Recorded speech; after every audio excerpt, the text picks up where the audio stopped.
Hey everyone and welcome to Codekru. So today we are going to see how we can capture the network over responses using Selenium. As we know that backend and frontend normally interacts with each other via API calls. Frontend make the API calls and backend responds with some information which is then shown onto the web application. So let's take the example of this Make My Trip website. If I go to the inspect and then the network tab, after refreshing, I'll see that there are a number of API calls that have been made by the frontend to fetch some information from the backend.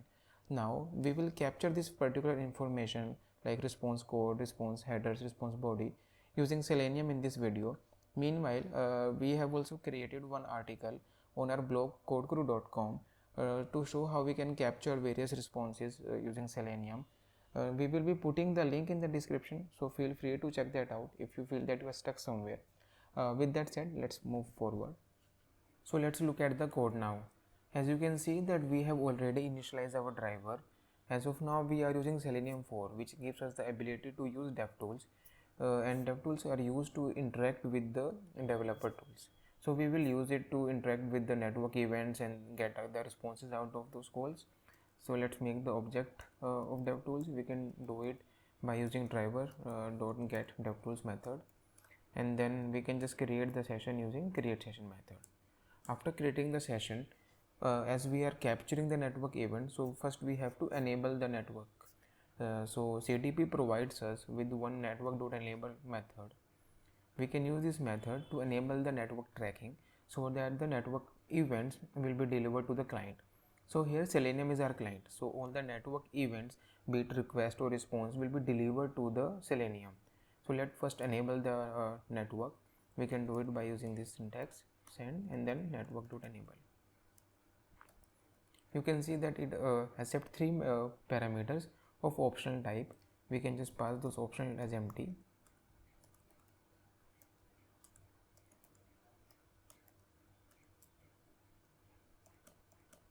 After enabling the network, now all the events will be delivered to Selenium, but we should be only concerned with the response event.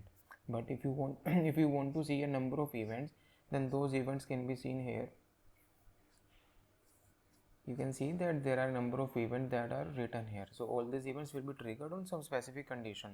So if request is sent, then request will be sent event is triggered, and if we receive a response, then this event is triggered. So right now, as we are concerned with the responses, so we will listen to this event and we will play around this event. So we will receive this event only when we get an HTTP response. So let's first listen to this event.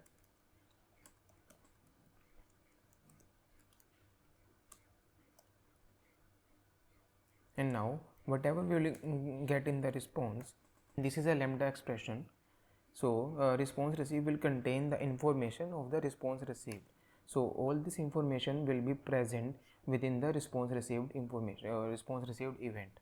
So right now, as we are concerned more about the responses, so we will get this data, this response data, which is an object here. So we will just get the data. Response is equal to response received dot get response. So response object contains various information within that particular response. It contains the URL, the status, the headers. So let's first get the URL and the status code out of that response object. Response dot get URL, and then subsequently we can also get the status code. The status code is an integer. Get status. So now we can just simply print the URL and the corresponding status code.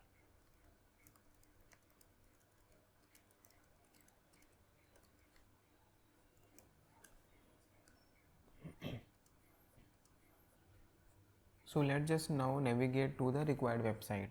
As we were using the Make My Trip website, so we can just navigate to the Make My Trip website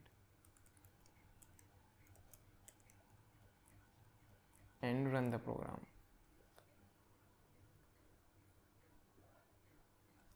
As you can see that the network calls along with their status code have been successfully printed on our console. Similarly, we can also fetch other information like response headers from the response object and print it on our console. So let's try to do that. We will try to print the headers now. We can get the headers using the get headers method and just convert it to string using toString method. Now let's print the same thing along with the status code, headers and headers. Now run the code again.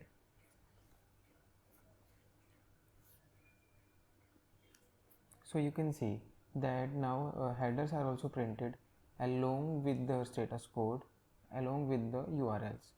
So this is how we can fetch relevant information and status code and headers from the response object. But what about network response body? How we can get the response body from a network call? Currently the response object that we have does not have any such direct method or parameter which can give us the response body directly. So if you see that the response object that we had,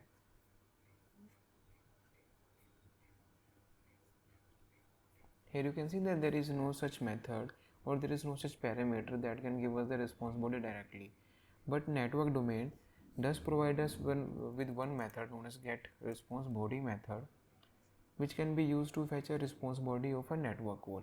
But for that we have to pass a request ID to its parameters. So first, if we can get the request ID of a particular network call, then we can also get the response body of that particular call using the get response body method. So let's just try to do that. Let me delete this code. We can keep the URL so that we can print it later on. So let's just try to get the request ID. We can get the request ID using response received dot get request ID, and now we can just call the get response body method, pass the request ID to it and get the body out of the response. So how we can do so?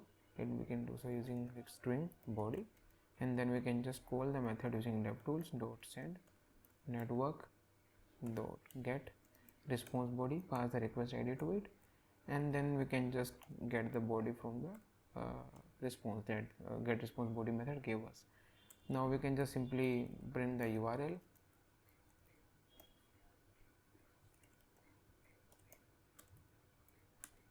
and the response body.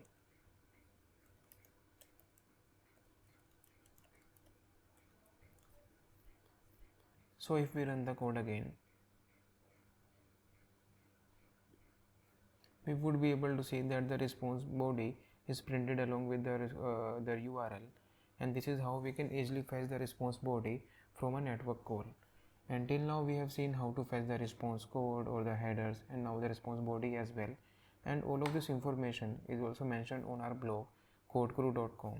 So please feel free to check out the blog whenever you want to get the code that we have written throughout our video.